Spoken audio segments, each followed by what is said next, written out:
दफन करण्यात आले कसं बघता? मी त्याच्याकडे आता तो विषय संपलेला आहे. संपलेल्या विषयावर बोलू नका.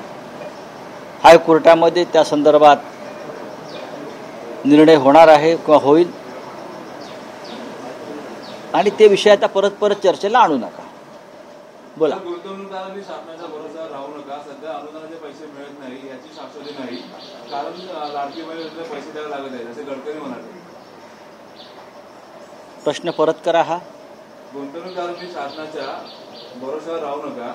सध्या अनुदान कोणत्या गुंतवणूकदारांनी? प्रश्न क्लिअर करा की कोणत्या.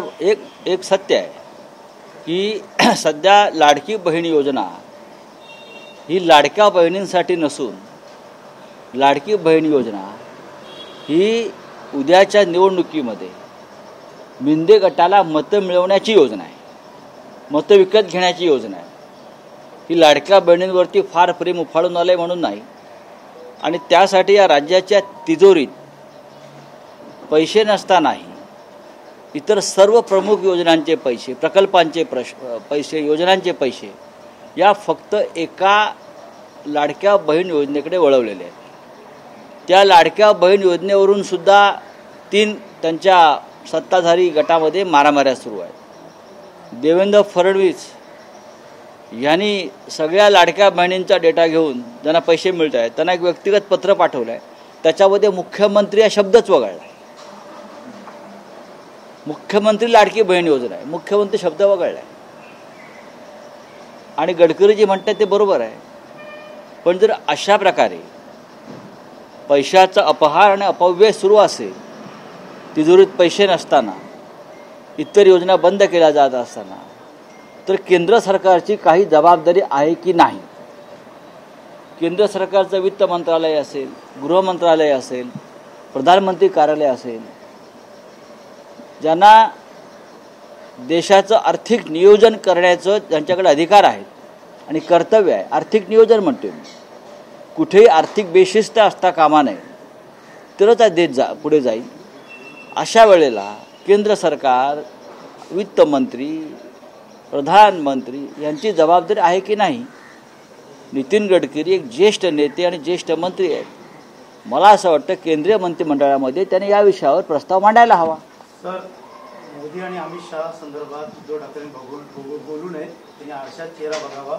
तसेच दिल्लीत जाऊन मुख्यमंत्रीपदासाठी अनेक उमरे झिजवले, ते हातात कोटारा घेऊन त्यांनी भीक मागण्याचं असं कोण म्हणताय? मुख्यमंत्र्यांनी ट्विट केलं. मुख्यमंत्र्यांना ट्विट करता येतं का स्वतःला?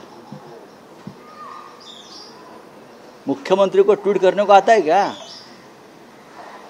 आम्ही ओळखतो त्यांना. ट्वीट करायला जी माणसं ठेवली त्यांना ट्रेनिंग द्या नीट.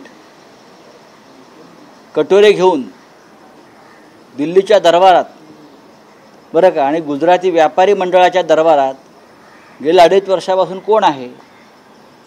माननीय उद्धव ठाकरे साहेबांचं काय असेल ते आम्ही पाहू.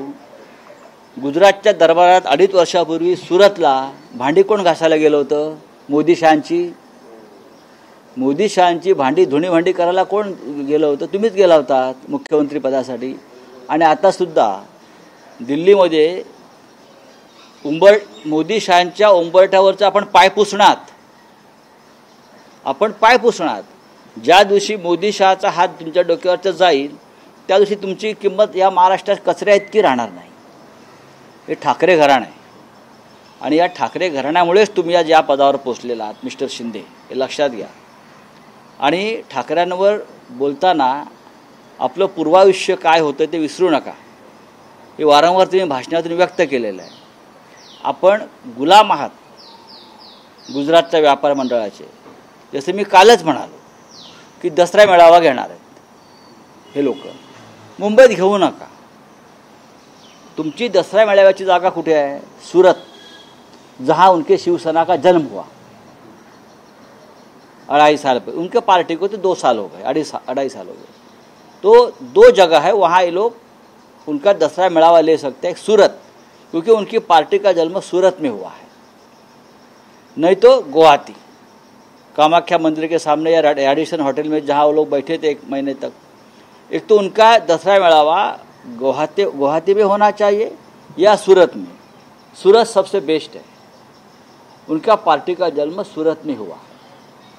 सर हिंदी में जानना चाहेंगे, नितिन गडकरी जो मंत्री है उन्होंने कहा है कि जो सरकार है ये विष कन्या है, जिसके साथ जाएगी उसको डुबा देगी। लाडली बहन योजना पे भी उन्होंने टिप्पणी की। ये सरकार अगर विष कन्या है तो ये बात जो है आप मोदी और शाह जी को बोलिए,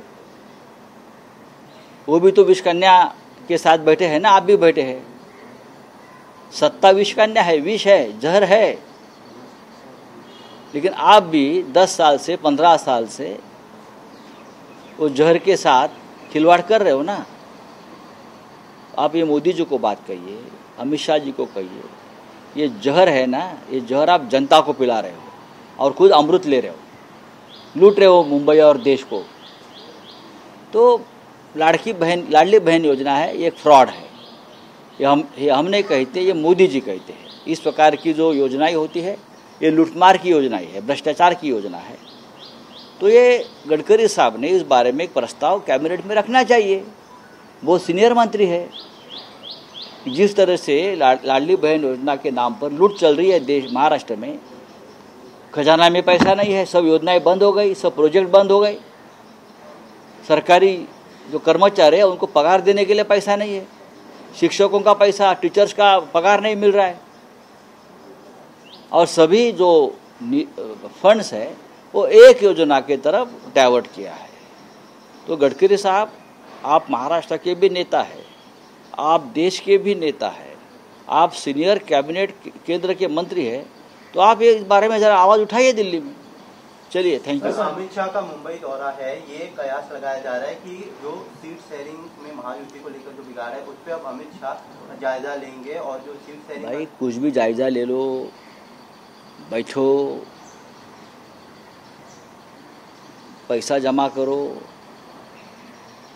पुलिस को आदेश दो कि जो अपोजिशन है उनको अरेस्ट करो, हाँ, हमारे ऊपर झूठे मुकदमे डालो, लेकिन आप जीतने वाले नहीं हो।